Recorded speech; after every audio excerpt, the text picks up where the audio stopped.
Well, hello. Good morning from Japan. Welcome to the 16th day of July, 2025. My name is Kurt, and this is my daily Good Life meditation. This is a video exercise that I do every morning at 5:30 a.m. to think about my objectives and principles, those which are outlined in my book, Going Alone, which you can read for free at goingalone.org. I also use this time to reflect on the last 24 hours and how I did with challenges and opportunities that I met. I go over my objectives of my creed, and then I plan for the coming day. But first, a welcome to new subscribers to the channel. It's good to have you here. Quick note that this is a video diary, so consider it a journal entry. You're looking over my shoulder as I do this live. So as such, since it's an open journal, I have free reign to discuss anything I want, including sensitive subjects like death. So don't be surprised if I go there. Just be forewarned. It makes some people uncomfortable.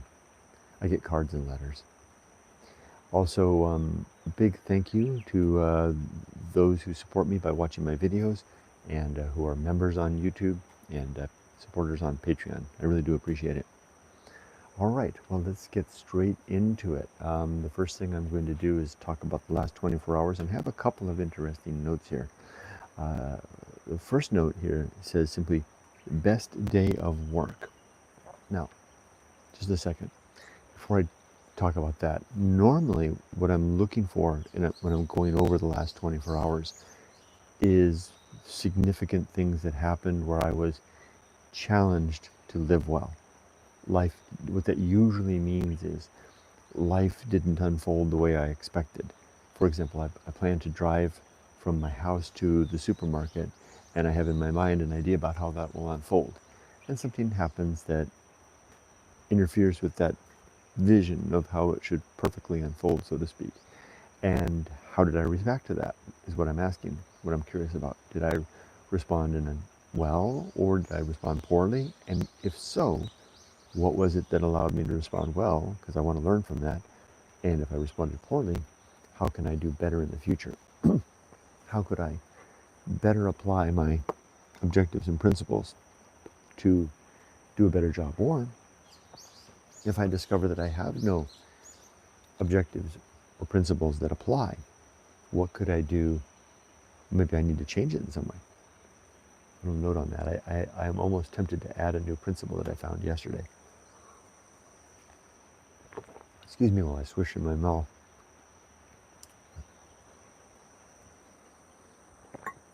So with that said, that's usually the case. That's what I'm doing here. But sometimes I make a larger commentary on the broader scheme of my life. Scheme is a good way to describe it, not in a malicious sense, but in terms of having a plan, broader plan of my life, how I'm doing executing this.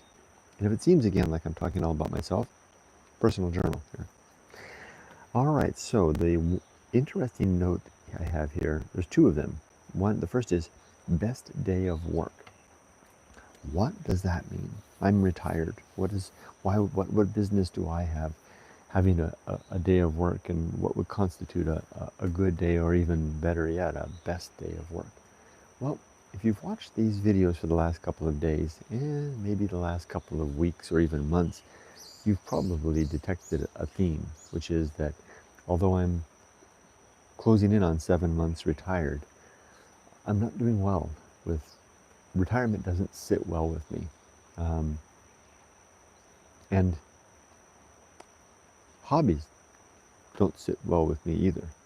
Turns out, and I know I'm a newbie at this. I'm still young at it. Those that have gone before me, and a couple of you are here. You might be watching this. Have told me, give myself a year, 2 or more, to find my footing in retirement. That this is not a small thing to do. In fact, it's a dangerous thing.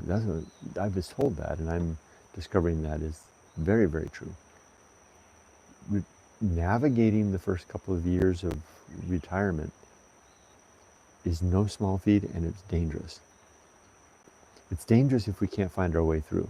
Think of it like a big valley that we have to get through in the desert.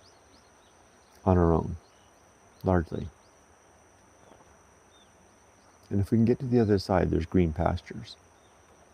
But we have to get to the other side. So what danger could there be, Kurt? What are you referring to? Well, it's not a danger necessarily of anything practical. It's a danger of not ever finding our way to anything that means much of anything anymore. Because, gosh darn it, I need to introduce the idea that I wanted to share with you. I can use it right now.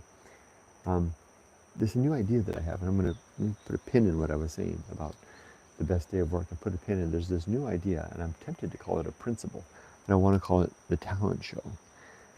Here, I was thinking about all of this yesterday, and I was picturing in my mind, as I do, as one does, how to describe what it's like, how we, going through the arc of adulthood, from adolescence into old age, we seem to pass through a period of time of social relevance, and that period of time is roughly 17, 18 years old to about the time that our kids go to high school, or maybe better yet, when our kids go to college, whatever that age. It seems to be the big arc of, like, if you could see our life like an arc like this, there's a period of time when we are socially relevant. That means that when we're about 17 or 18, we're just old enough to become no longer kids, and we enter the milieu of adulthood. And it's our time, right? And I got this idea. I was watching yesterday, or the last couple of days, for some reason, the algorithm has decided to show me clips of this young man called Youngblood, and he's a very handsome. If you like that type of, if you find Mick Jagger a handsome guy, you might find Youngblood to be a handsome guy. He's a young, I think he's a musician, and the caption on it said that he is to young women now what Mick Jagger was to those women's grandmother. And I can see it, right? I mean, it depends. Maybe Mick Jagger's not everybody's type, but I mean, I definitely see the sex appeal of Mick Jagger, and he's a rock star. I mean, quintessential rock star, and he defined kind of a relevance of a generation. And it's stuck in my head all of a sudden. This Youngblood, he's the Mick Jagger set. That was a generation ahead of me, kind of fading away, and I'm on the cusp of that fading, of the new fading generation, right? And this Youngblood and his cohort, all the people that are around him, his age group, are up and coming. And for the most part, they don't give a damn whatsoever for the likes of me or my generation. Mick Jagger is a footnote to them, so to speak, in history. They've got their own relevance that's going on. And I realized that was true not just for Mick Jaggers of the world, but that was true for all of us. That we have a period of time over the great arc of our life when our social relevance is at its peak. And it can be a pretty long and significant period of time, like I said, 17, 18 to when our kids go off to college, which is really kind of closes the door on relevance. In a way, we become relevant, hardly even relevant to our kids anymore. And when I realized that, and I realized, swinging back over here to the retirement thing, and once retired, I'm outside the pale of that period of time of relevance. I'm on the other side of that now. There's not much I can do.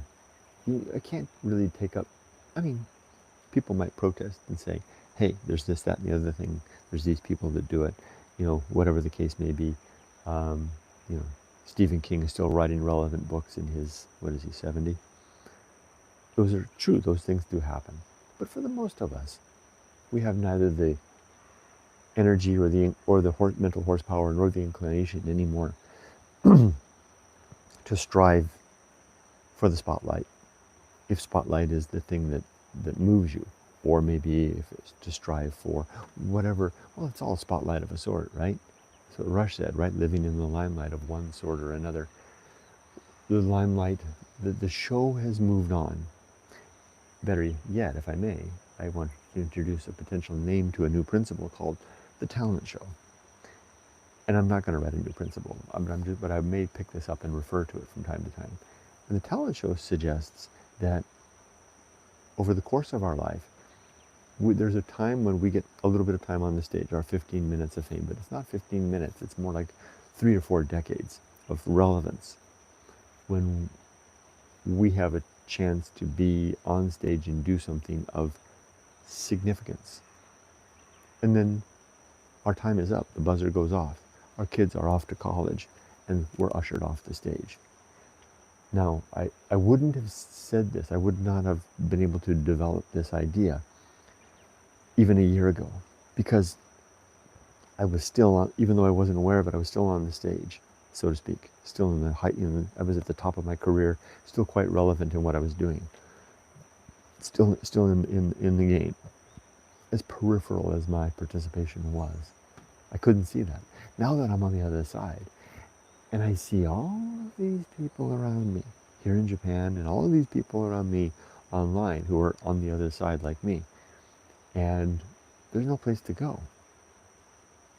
You know, for a lot of us, the best chance for relevance is in the grandparent game, right? Pick up that game, pick up the grandkids, take them away from the parents for a weekend and indulge in that, take shots, photos, everything. I mean, that's still kind of like making it sound like everything is kind of a game and everything is like a status thing. Kind of it is, right? I mean, that's pretty much what, unless you're a monk, you know, a Zen monk maybe, seeking detachment from everything. For the most part, that's what we're mostly doing all of our lives, is striving for status, to get a better seat at the table, to make sure that we're getting enough calories every day to keep ourselves alive. I mean, it all boils back to, you know, the bad old days when we were hunter-gatherers, right? And it was those who could be active contributors, who were worthwhile to the community, who could fight and win either through muscles or through intelligence, a place at the table to get their pound of flesh for the day. That's kind of what it all boils down to. We haven't really changed much from that. All of this is that. Now we do have this artificial institution of retirement now, so to speak. It's not artificial insofar as it's, you know, constructed, so to speak. I guess nothing's really artificial though, right? Which allows us to continue to survive beyond our viable, beyond our shelf life, beyond our used by date, right? And what we do is when we're in that situation and there's nobody really, it sounds cruel, but nobody really needs or very much cares anymore about our opinions. Maybe rightfully so, right? Maybe we're good reference guide. We're like the encyclopedia on the shelf. You want to find out what happened in the World Book from 1973? Well, go see Grandpa. Grandpa will tell you all about 1973. For the most part, most people don't care about 1973. They care about now. I think I've labored on this enough. But anyway, the talent show then suggests that if you're going to get busy and do something in life, you better do it during those hot years, right? You got about from 17 until about the time your kids go off to college to be doing anything of relevance. That's a weighty thing, the talent show. And I do have people that write to me because this is one of the rare times I'm going to push back a little bit. I do get people that write to me from time to time and tell me, because they watch me talk this way, and they'll say, Kurt, you're still young. You got lots of time left, lots of relevance left. And I could offer up my usual protestations and say, you may see that from the other side of the camera, but to experience it in here, it's a different thing. But good, I was able to get that across without sounding confrontational at all, because I couched it all in myself. Got that part across. So why was yesterday the best day of work? Well, it was the best day of work because I worked. I really worked.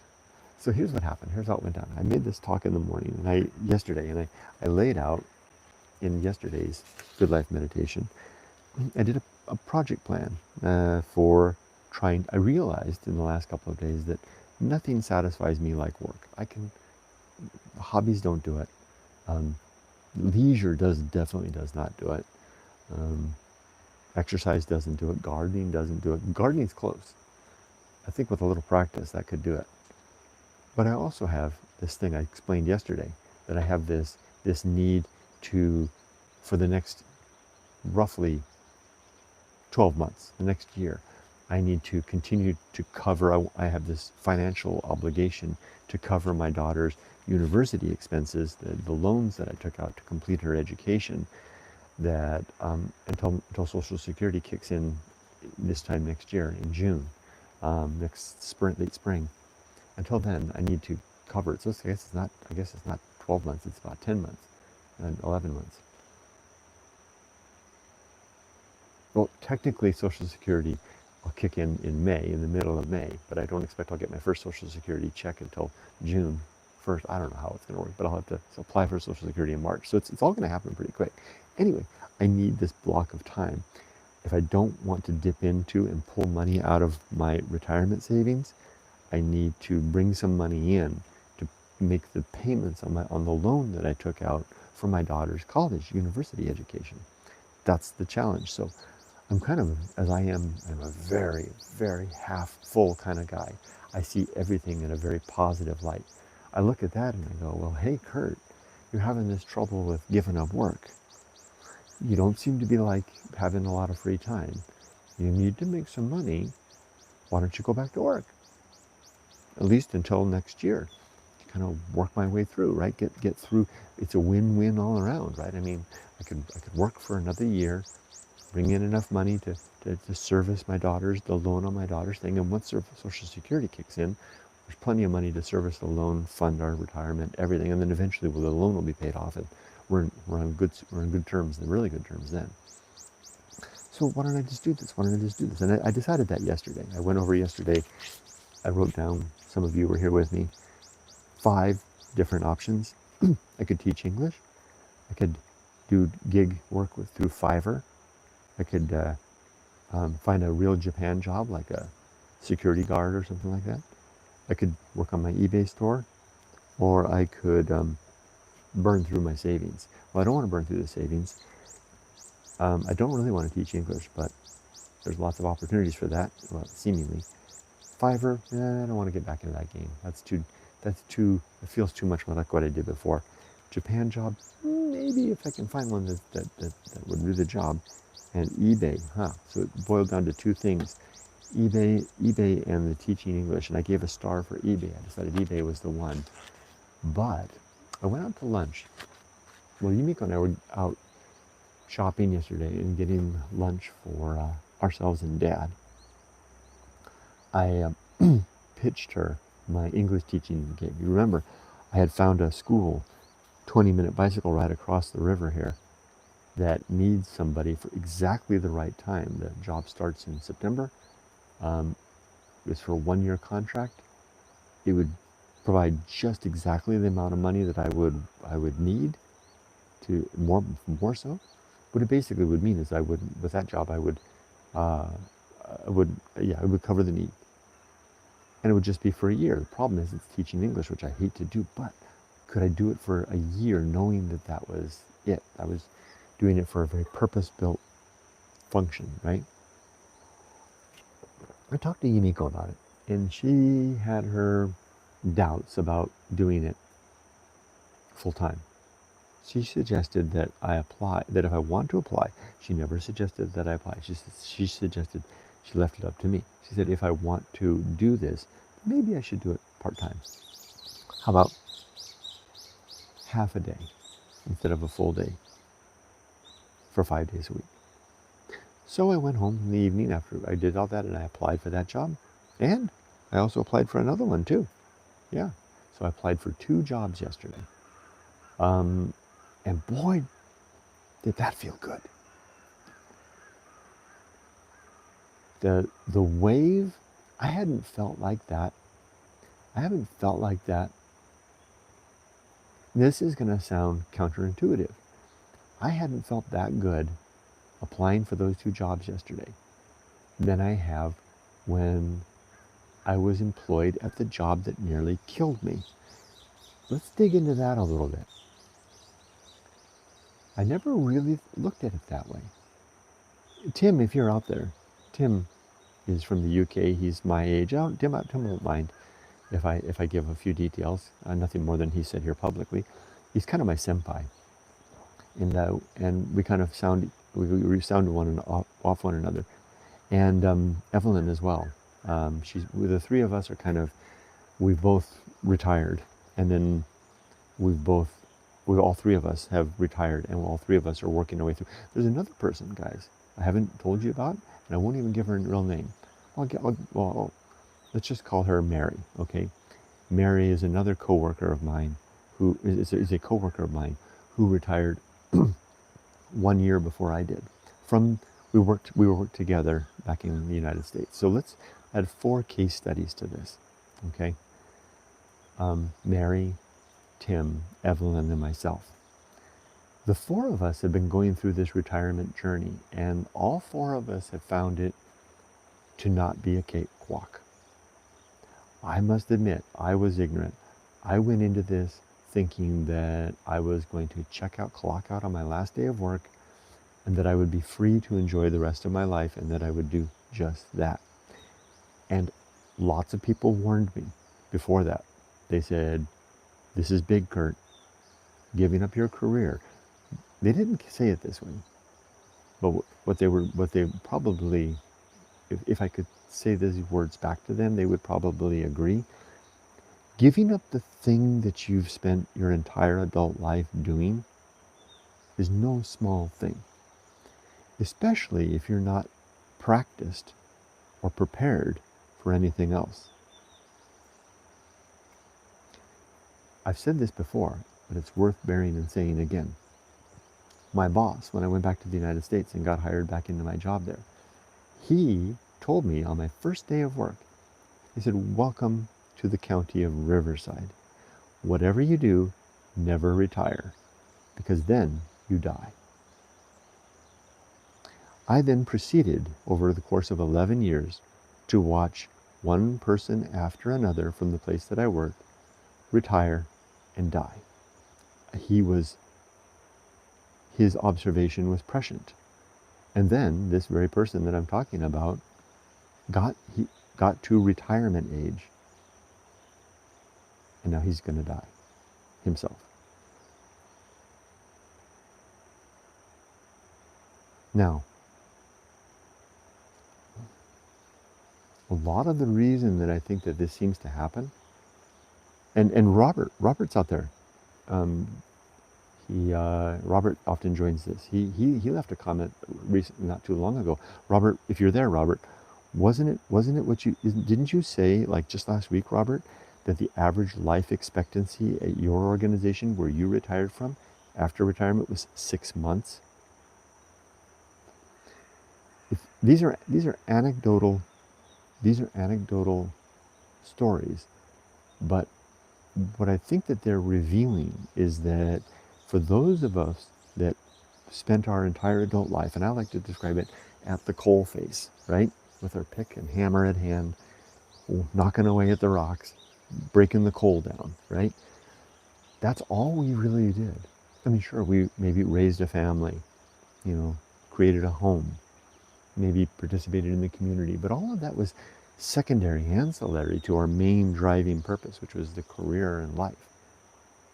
It's no small thing if that's all we've ever really done, if that's what defined us, if that was during our, and remember I was talking earlier about the talent show period of life, the talent show years of life, from 17 until our kids go off to college. During the talent show era of our life, if that's all we did, it's going to be hard for us to pick up anything else. Sure, some people do it. People they say their grandmother, dove into her social circle after retirement and lived to 93. I know that those things happen. And I would venture to say that those that are like that, there's probably something about the way they carried their life that allowed them to do that. So let's circle back, because this is my own personal journal. So let's circle back this whole apparatus of discussion back to me, because this is my journal. I'm discovering, closing in on 7 months in, that I'm one of those people. I appear to be a person that spent so much time working. I'm like a guy that smoked for 40 years, and there's no way that I'm ever going to give up smoking, right? It just ain't going to happen. You see those old guys, right? They know better. They're smoking it up, right? They know better. I'm one of those guys. I'm working it up. So bear with me. It doesn't mean that I'm giving up on freedom, but it does mean that I'm going to go back to the work life because it makes sense. And I'll begin to try to wean myself off. Now, once I can make it to this time next year, and I can then be ahead of the game with regard to the servicing of my daughter's college, the debt that I took on to send my daughter to college. Once I can get past that, then I'll talk, right? But it makes sense because I have that need. I need to continue servicing my daughter's college debt for another year. And rather than dipping in, rather than grabbing more savings from my retirement to pay for the debt, why not just go back to work for a year to continue making servicing the payments on my daughter's debt, not my daughter's debt, on my debt that I took on behalf of my daughter. Continue to do that. Also, the benefit is that solves my problem. It's kind of like saying, I don't know. I'm going to struggle to say this one out. It's kind of like an old guy that trying to give up smoking, that finds that there's a company that's doing research on on on tobacco, and they need someone to smoke cigarettes for a year for a good cause. Sign me up. That's me. I'm the guy that is ready to go back to work because ostensibly it's for a good cause, right? But in fact, to be honest, I'm doing it for myself. So I applied for 2 jobs yesterday, uh, and that will be really interesting to see how that goes. I kind of doubt that I'm going to hear from either of them. I can't believe the competition. So there were like the one job, which is just across the valley here, and I live in the boonies, and the website said there were already like over 200 applications for that job. Wow. And the other one, I don't know, right? We'll see. But just the fact of doing it. Now, the other thing that I did yesterday was I remember in yesterday's meditation, we came up with 2 ideas, or I did. Well, you did too. You guys gave me some interesting feedback. eBay, continuing to work on my eBay store, and teaching English. So I've applied for the 2 jobs for the English, and I will continue to do that. I've set up an active search as jobs become available that I may be qualified for that are in this area. I'll apply until I can find something.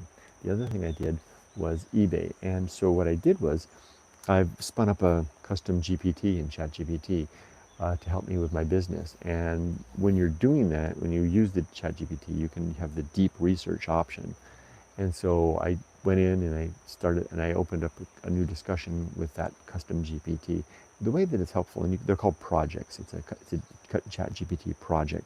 So under that project umbrella, I have all kinds of chats that are related to my online business. That way I can have conversations with ChatGPT and then be able to go back and refer to them, and I can take up conversations that might take days or weeks to complete. So I spun up a new chat, and the benefit of doing it under the umbrella of a project as well is that the context window is that entire umbrella, so it knows all about everything else I've been doing relative to that. Kudos to OpenAI for coming up with the project methodology of reusing artificial intelligence. It really is great. So I spun up a new chat within the umbrella of that particular project saying, I want to revise my business case to take it from a boutique style antique business to a merchandising business And I'm going to have the two venues, the venues being my eBay store and the second venue being eBay, which is already a very mature venue for me. I have an account on eBay that I've been there since for 22 years, 22-year-old account with like 8,000, 11,000 sales, 8,000 reviews. I mean, it's a really robust account, so it's all set up there. Anyway, enough about that. And I set up and I enabled the deep research capability. And I told the GPT, I said, I want you to go to eBay and I want you to do a research analysis for me of products that I can get from venues like Daiso, Hyakuen store, supermarkets, hardware stores, and Don Quixote. And I want you to perform an analysis for sellers selling from Japan to the main sales venue being the United States, come up with product recommendations for me, and do that. So I spun it up. I set it off to do that. I went off and worked in the garden, and it took about an hour for the AI to complete the analysis and spit out the report. Came out with this amazing report, providing case study analysis showing what products from different types. It actually gave the names of the venues. It's from Daiso. Top sellers from Daiso are this, that, and the other thing. Here's case studies of actual sellers doing it. And I went in and verified, because you can't always trust AI because it makes stuff up. So I went into eBay and I actually found those sellers and found, yep, they're actually selling those items from, I could see the prices that they were selling it at. So you see what I did here? I did a little bit of market research. Well, I had AI do all the market research for me, produced a shopping list for me, and a list of sellers through which I can model after their profiles. The other thing it did, I asked it because I couldn't figure out how these sellers were selling these things at such a markedly low shipping rate. So I asked it to do an analysis of that, and I found out the shipping secret as well, that I was able to replicate in my own store. So why am I saying all this? I'm saying this because my note from yesterday was the best day of work. Best day of work. Oops, it's starting to rain a little bit. And what I meant by that was I had a great day yesterday. I mean, it was fantastic. I applied for 2 jobs. I worked on my store. I utilized technology the way I like to do it. I mean, this is the stuff when I was employed, when I was an IT project manager, even though that job was killing me, even though I hated the job part of it. Well, you know what I hated? I hated the human element of it, of tackling all the human issues that were related to it. I enjoyed utilizing technology to solve problems. I enjoyed making the world a better place. I enjoyed coming up with solutions for various things, doing that. That was a hell of a lot of fun. I really did enjoy the job for those things. Yesterday, I was doing all of that. I was solving problems. I was coming up with solutions. I was talking to my wife. We were road mapping solutions to make sure we can tackle our daughter's debt, to make sure that we can get to the summer of next year intact without touching any more of our savings, and to address this issue of the fact that I don't think I'm ready to give up work. What a day I had. I would say that yesterday was the best day yet, outside of the first 2 weeks of coming back to Japan. Because the first 2 weeks of coming back were a honeymoon period, right? I mean, I was retired. I was free. I was in Japan. It was like being at Kauai with your best gal for 2 weeks. Nothing beats that. But it wears off, and it was continuing to wear off all this time. And now I got it back because I said, well, I'm not going to pretend anymore. I'm not going to pretend that I'm enjoying retirement. I'm not enjoying retirement. Let me qualify that. I am enjoying being free. I am enjoying no longer being beholden to a boss, to unreasonable people, to people that were making decisions, people in power that were making decisions to further their own careers or what best interest or well-being without considering the big picture. I'm glad I'm not involved in that anymore, because that was the thing that killed me. That was the thing. Yeah. Tim, if you're out there, I'm sure you relate to this, because you and I both made the decision to retire based on an incident that you and I each had with a boss, in my case, it was a boss is a boss, that I realized I'd had enough. It was never the job, it was always the people. Okay, so I think I've covered enough about yesterday. What a day yesterday was. Oh my gosh, I had such a great day yesterday. Hmm. Okay, now, and I talked about the new idea, ostensibly a principle. 2 years ago, I would have folded this in as a principle or a sub-principle somewhere. I'm not going to do that. I'm just going to remember it. The talent show. Maybe I'll write it here as well. Which principle I need to think about where that would go. I'll do that after I'm done here. I'll write it into the book so that at least it'll be codified in my own copy. All right, so let's go over the creed. My 8 objectives are as follows. Again, my objectives and principles can be read about in my book, Going Alone, in the chapter titled The Good Life. My 8 objectives are as follows. Number 1, to be always ready to die. Number 2, to make good and effective use of my time. Number 3, to develop and maintain good and sound life principles. Number 4, to cultivate good emotional reactions. Number 5, to perform good actions relative to my creed.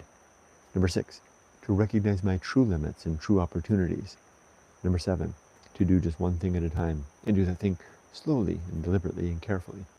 And number 8, to keep my balance. As for today, what am I planning to do today? Look at this smile. Who's this guy? I'm going to work on my damn eBay store today. So I'm not going to apply for any more jobs today. Well, I mean, if one comes up, I set up a job search, a reminder, so it'll pop up. I'll get an email if a new job that meets my career, my criteria pops up. But I'm going to work on my eBay store. I'm about halfway through. I have about 60 items, antique items already listed.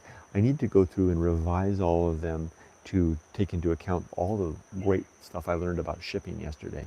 I need to revise all the terms on those listings.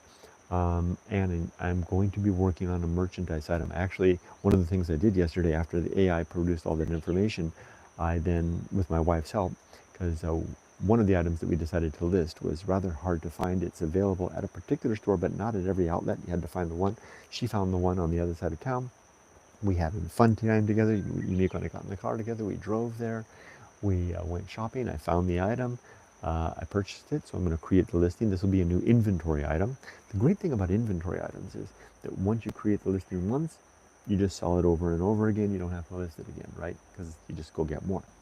You know, selling one-off items like this, I've only got one of these. Once it sells, it's gone, and then I have to find something else to list as well.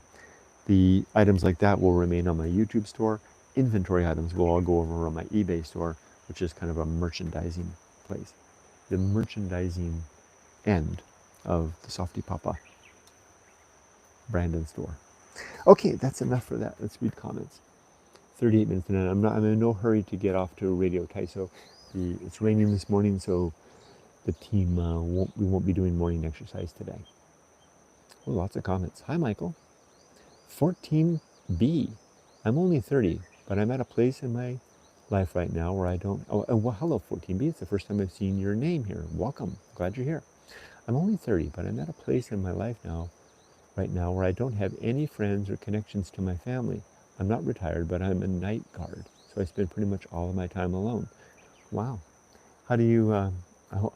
how's that working out for you? I mean, you're not alone. I mean, I have basically no friends and very little connection with my family as well. I know the feeling, and that's pretty much always been the case, and very little interest in that as well. So, I mean, but you know, it's one thing to be like this at my age. It's another thing to be 30, not have connections or friends, and to spend your time as you know, in either case, my age or your age. What I'm saying is that you know, when you have connections and friends and family, it does a couple of things, right? I mean, it forces you to develop and maintain the social skills necessary to maintain such allegiances, which are going to be important for you as you face down the troubles and challenges of life. You're going to need people, right? You get to be my age a little more, and the kind of the need part goes down a little bit, right? I mean, so I can kind of get by without that. I understand there's a lot of weight and that's tied up in having those connections, servicing the needs of those connections. But still, I mean, I worry a little bit about you. Being 30 and not having those connections. I hope you can find a way to get them. If anything, to at least have a tribe to help you get through the tough times in life. And friends can be helpful. For me, it wasn't until about my 40s that I kind of had enough of that. But 30s, I still needed them. 14b goes on. I say that just to say that I also feel a certain crisis of relevance, but it's well put, good language. But it's also been a productive period where I've learned to fill my life with things like playing music and improving my health. Well, there you go. There's some people like that. I've known people that have spent their whole life basically in an insular environment of their own creation and have been quite satisfied with it. Um, Interesting. You seem to be very thoughtful and reflective. May I suggest maybe that there might be more people like you? That can you create a social club of antisocial people, so to speak, as the T-shirt says, right? People that like music and improving your health. Because the reason I'm saying that is that, and I'm sorry if I sound in a patronizing manner, but I'm twice your age. You're going to need tough times are gonna happen, and you're going to need people, if anything. And if only for that, there's more.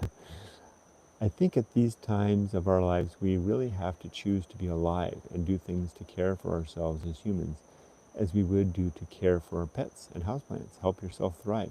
Well put. You're very well, you speak very well. There's Tim. I wish you all the best, 14B. And I'm glad you joined us. Tim says, good morning. My neighbor retired 12 months back and was initially finding it tough. He said to me, you're born, you get married, work, have kids, retire, and all that's left is to die. Yeah. I know, but then there's people like Sam. I think I saw Sam's name fly back as well.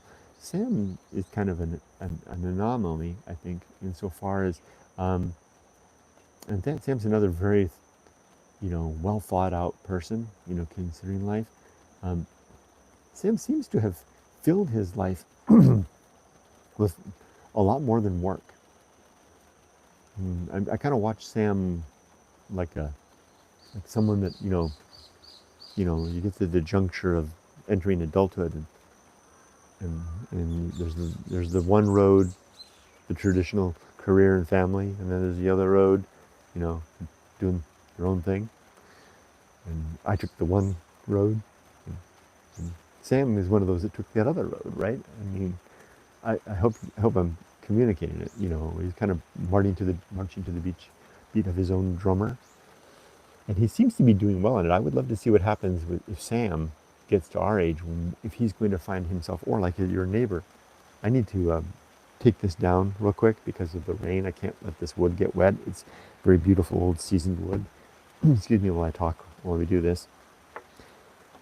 It'd be interesting to see if Sam, when he's our age, runs into this same challenge, because if you're there, Sam, you're very well, I'm going to talk to you as in the present tense, you're very well practiced at servicing life's other needs, right? And I mean that in the most respectful manner. I think, Sam, in a way, you're a case study for where humanity might be headed if, for example, the forecast that AI will relieve us of the tedium of of the workaday, and we'll be left with our lives to live as we wish. Sam, you might be a case study of how to do that. It's interesting. If you guys don't know, Sam's here. There he is. I see he's leaving comments. I don't know if he's still around, but TKO Sam, check his channel out. He's got a very interesting style, but behind all of that and supporting all of that is a very, very intelligent and well-reflected worldview and a willingness to strike out on his own. Anyway, back to your comment, Tim. Yeah, I hear what your neighbor is saying, and I think that that's an observation that so many of us get when we reach this point. And I would add, Tim, that I would say that a lot of us discover once we're at this age, it's too late for anything else. I mean, we just don't have the will, the capacity, the strength, or even the creativity. Yumiko, my wife, keeps describing it as having, you need a soft, she calls it a soft brain, malleable, pliable, etc. And our brains have kind of hardened. I like the way Yumiko describes that. 14b says, working one more year isn't crazy. You have a lot of energy. Teaching English is probably the cushiest option with pretty good pay. I don't like teaching English much either, but it's not so bad. I hear you. 14b says, Kurt, that school job would help get you plugged into the community. That's a real boon too. That's true. Hi Sam, there he is. Tim says, interestingly, I have my weekly groceries delivered to home, and a high percentage of the delivery drivers are retired as a part-time job. Tim. There's Evelyn. Hi, Evelyn. 14b, cursed job. I'm here, Kurt. There's Robert. Hi, Robert. It is 6 months. 6 months, yeah. Robert, that was a sobering observation you made. Life expectancy, 6 months after retirement. Boy, I can't tell you, one after another. I work in a big organization, 35,000 employees, and as a project manager, I got to know a lot of people running a lot of different projects, with hundreds of stakeholders, and I watched a lot of people go and a lot of people die. Shana said, what did help me pre-retirement is my workplace held a retirement workshop to help prepare yourself and what to expect when you make the jump. It certainly gave me a lot to think about. Mine did too. I went to retirement seminars, and that was really interesting to do. I learned a lot of, just to take it kind of aside for just a minute, I learned a lot of interesting things because I worked for the county, a United States county, the 10th largest county in the United States. So that included the county sheriff. So I was in these retirement seminars with public servants like myself that worked on IT, others that worked the front lines on like social services, and police officers. And I learned that the group that often has, because the teacher was very open about everything, and she would say, out of all of you out there, those of you that are going to have the hardest time in retirement, you police officers. Now, she never really went into too much detail, but she noted that police officers have a hard time, those in law enforcement may have a hard time in retirement, which really surprised me because you think that they have a strong community. Like you see all those retired cops down at the, cliche donut shop on Saturday morning drinking coffee together. But maybe that speaks to the deep sense of purpose that might come in being a cop. I mean, because who could possibly feel more satisfied with their career than a cop that loves being a cop, right? Maybe that's what she was referring to. She also said that cops have a high divorce rate after retirement. Interesting. Evelyn says, it's actually been 1.5 years for me, still unsettled. Retirement is not for the faint of heart. It is not. And my own brother, this is the first time I've ever said this, he's 5 months away from retirement now. Wait, is it July, August, September, October, November, December? 5 months. He's 5 months away from retirement. I'm really, really worried about him because, some of us, like I think everybody here that's talking right now that is in retirement or thinking about retirement, we're all the type of people that, when we come across a big, obstacle in life, we kind of work our way around it. We kind of assess it from all the different sides and say, well, what are we going to do? And, I think all of us are like that. That's why we're connected here. My brother's not one of those guys. My brother's one of the guys that there's got to be a map.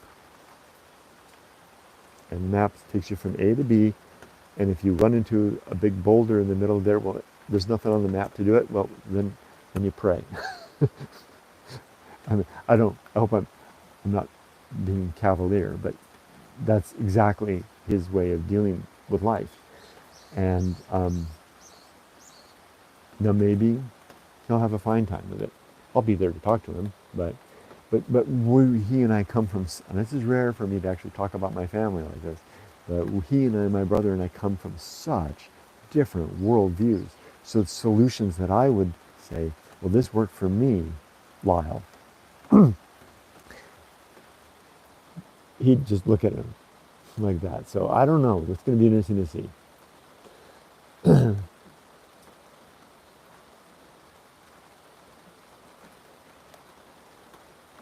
Hold on.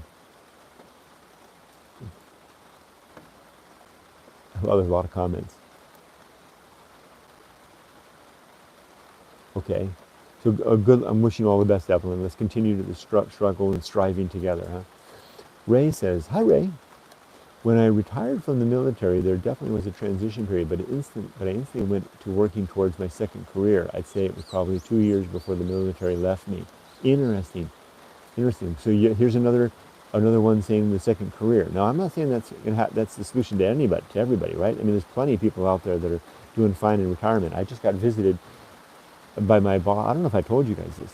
Last month, did I tell you that when I went to America and I got that job, I got fired from my first job, my first project. I was so bored, I didn't know what the hell I was doing. Not bored, I was so poor at what I was doing, I didn't know what I was doing, that my boss's boss fired me from that job. Fortunately, they didn't fire me outright. They gave me a second chance. They gave me some time and I learned, and I earned my place there. Anyway, that boss's boss that fired me came to visit me. She was down here in the garden, and her boss came as well. They both came. So they are retired. Both of those two women are retired. They've been retired like 10 years. They didn't go back to work. They're doing just fine. Look at this rain. Okay, let me see if I can bring this a little closer so the camera's not getting too wet. Quick check. Temperature is 25 degrees and 89% humidity. Let's see if I can get through these. Not get through these, that's the wrong word to say it. Over this cacophony. Well, let's see if I can do this. What I mean by this is my camera's getting wet, in which case my finger won't work, so I'll take it out of the rain.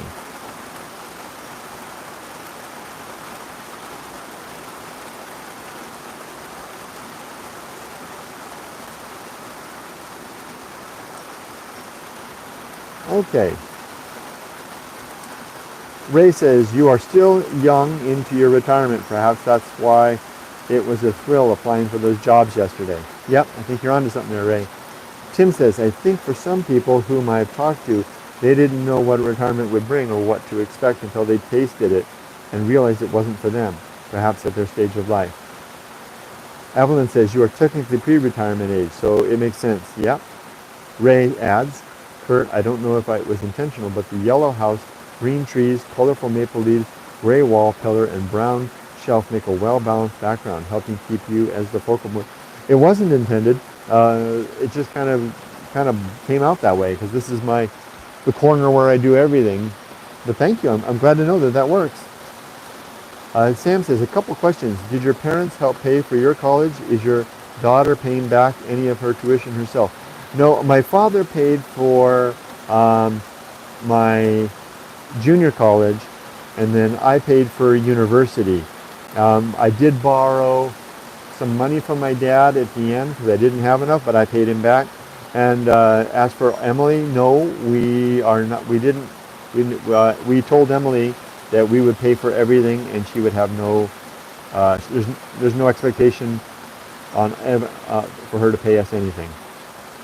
Yeah, so I understand that the biggest challenge for retirees is finding purpose once they finish their main job. But finding a place, purpose, especially when you're moved to isolated countryside, must be hard. Yeah, maybe, but that assumes that the place and the purpose is social, right? Which is an interesting question. My place and purpose is never, responding to that comment from my own perspective, Sam, my place and purpose has never been social. So where it is, it's always been, dare I say, does it sound pretentious? Philosophical?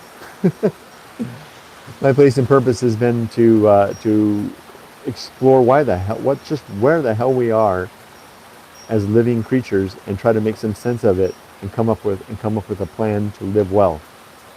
I can do that on my own. In fact, that's why I wrote Going Alone. But yeah, I hear you on the general sense. That would be hard.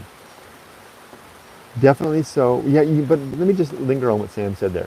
If we'd retired and stayed in the United States, there would have been the fact that I have a lot of connections there. You know, people could do stuff with. Like I know my way around. Right? Definitely, I could buy a surfboard. You're right, Sam. Tim says definitely so. My old boss nearly finished me off and made me working like. I'm sorry, I'm not reading very well, Tim. Definitely so. My old boss nearly finished me off and made working life pretty low and miserable. Mine too. In fact, that's what Yumiko said yesterday. She said, she mentioned the name of that one person, that one boss, and because I said, I had such a great day working today. And she said, yeah, and none of that person, right? Because that person wasn't there. Sam says, in quotation marks, it was never the job, it was always the people. Exactly why I teach English privately versus at a school. At a school working full-time English teacher, I was making roughly 1,800 yen an hour. Now that I'm private, I make 10,000 yen an hour. The catch being that I have to find my own students and am in control of teaching them what I want. I literally keep my job based on how good I am. No office politics. Sam, that's brilliant. Brilliant. And it takes a resourceful and highly intelligent person to figure out how to do that.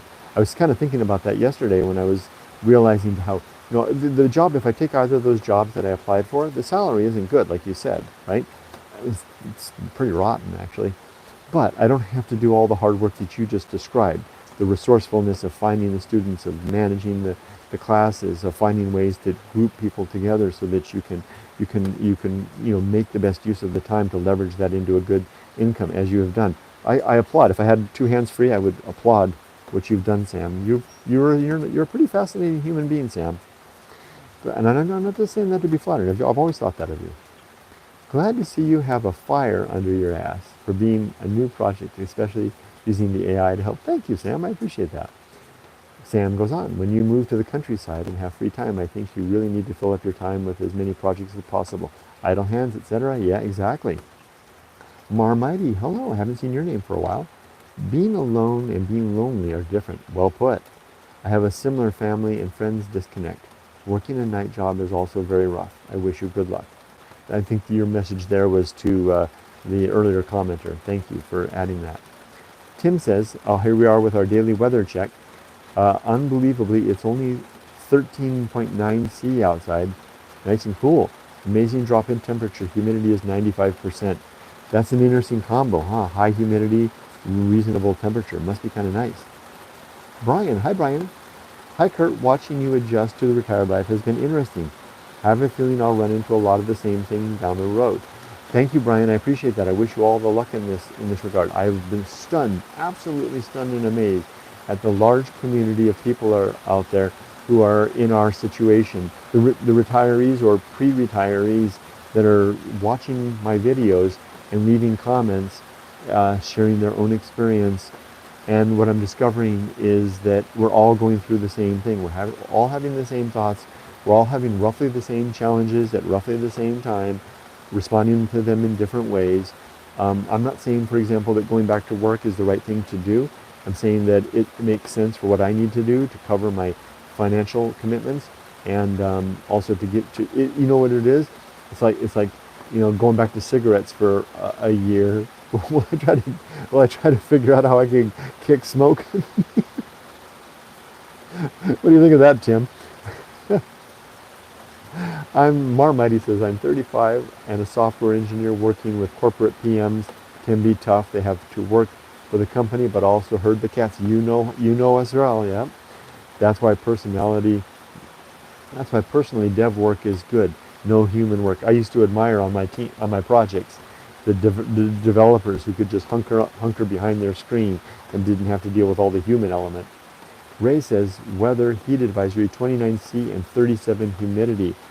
Well, 29 and 37. So while you are, 29 and 30, just 37 humidity? Aren't you here in Japan, really?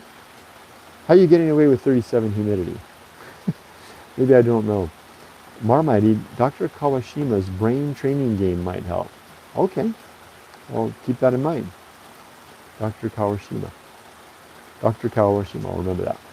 Robert says, the 6-month lifespan after retirement is a sign of tying one's identity to what they do for a living, understanding that your identity has nothing to do with how you earn money is freeing. Wow, I think you've nailed it there, Robert. You finish your career and you realize you got nothing.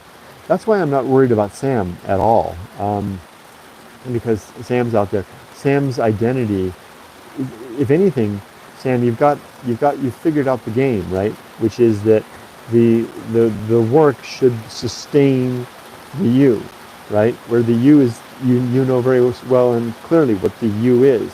I think, Sam, you probably have a very good chance, if and when you decide to retire, which is probably already partially now, to be very successful at it, because your you isn't connected to your work, right?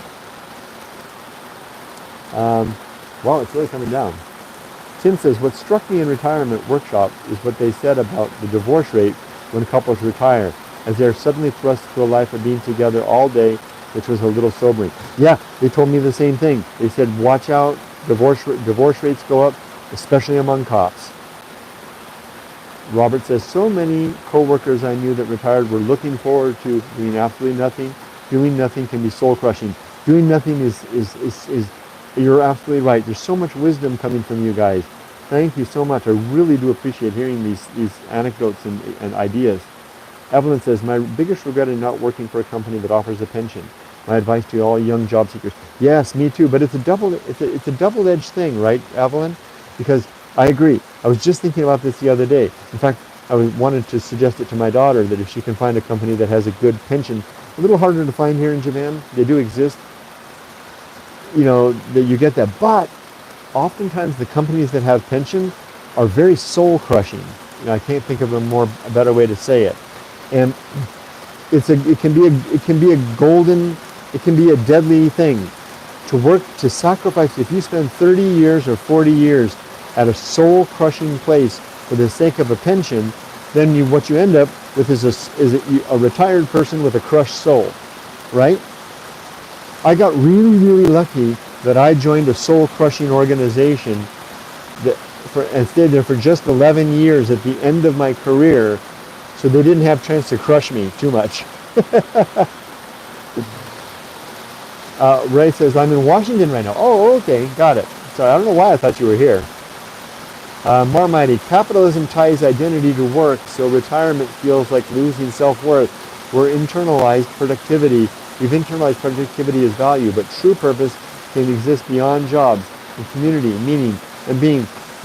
You said it. Oh, it's all right there, Marmite. You even said the quiet part out loud about capitalism ties identity to work, which is what I'm hoping that AI will liberate us from in some way, right? That we'll be able to get past that. But I don't think that's going to happen in any of our lifetimes. It's going to be up to our kids maybe to enjoy that benefit. Tim says, I can't think of any past life vices I had that I could give my retirement up for. I gave up smoking at 25. LOL, Tim.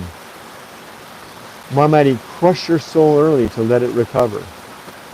Or how about crush your soul late when you've got the internal fortitude and resourcefulness to not get crushed too much? Because if you crush your soul, well, I hear what you're saying. I mean, there's two different things, right? There's getting your soul crushed, whatever that means. We all kind of understand what it means, but we don't know one's defined it.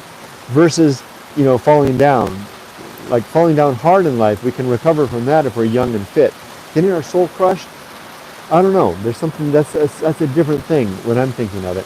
I would rather get my soul crushed in my 50s when I can shrug it off more readily.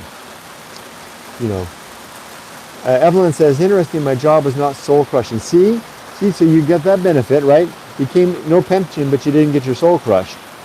If I can say it bluntly, And there's something to be said for that, because I know a lot of people with really good pensions that have absolutely nothing. I mean, Evelyn, think about it. I mean, you're sending dispatches from Spain and Greece, and you've got this spiciness to your life in terms of vivaciousness and interest, and you've got all kinds of things. A lot of people I know that got the pension life, they didn't get any of that, right? I mean, you might not have the pension, but you got a boom or whatever, and that's worth a lot. I mean, I'm saying kind of flippant, but you know what I mean, and I hope it's coming across. I go between Washington and Okayama until I fully retire. Got it. Marmite says the crushing is inevitable for kids these days. Job market cost of living is really brutal for them. Best to get it over with and sell 20 years of your life for a reasonable chance later. Just my 2 cents. And Tim Fitz says, amazing seeing all that rain when we're getting drought orders being issued across the UK. Tim, It is amazing. Let's take a quick look at it. This is the tail end of a typhoon that swept through, that missed us, but this is the end of the typhoon sweeping up. The garden should look a bit flooded down there, but look at, I weeded all of that. It's coming out really good. I didn't complete all the weeding there. There's some weeds down there. And the garden, I went out yesterday. Today's upload of Retiring in Japan, which I'll be uploading immediately after this, includes about a 15-minute segment of me out there with the rake in the rain, leveling, making use of the fact that the ground was all wet to level the earth. And I'm glad that made you smile, Evelyn. For whatever it's worth, Evelyn, for whatever it's worth, I mean, I would much rather spend an afternoon enjoying a nice lunch with you, who have developed a rich and interesting life, and we would have much to talk about, then I hate to say it this way, because it sounds like I'm going to say it as gently as I can. A lot of the people that I know with that sold the diversity of their life for a pension are not people I'd want to spend an afternoon having lunch with. Enough said. But you, I would. I wish you had a pension too, but you get my point, right? All right, one last check of the temperature and weather. Humidity, 89% humidity, 24 degrees. I'm going to sign off for now, everybody. Last bits, Evelyn smiling. Marmite says 22:37, so it's late there. 14C and 90% humidity, light rainy night. Manchester, oh, you're in Manchester, Marmite. Okay, Tim's, I don't know how far Manchester is from where you are, Tim. He's over there in the UK too. You'll need a raft for the river. I went in the river yesterday, as flooded as it is, and I actually caught it on video. I was kind of worried I was going to wash away, but you're right. Sometimes that river really does pile up a lot. Okay, I'm going to sign off for now. Wow, we went long today, 67 minutes. You're very welcome, Marmite. You have a good day. Everyone be safe, but not too safe. And thank you for this very, very interesting feedback. I feel like we really had a conversation here, and I learned a lot. Thank you, Sam. I appreciate the feedback. Thank you, Tim. Take care, everybody. Bye-bye.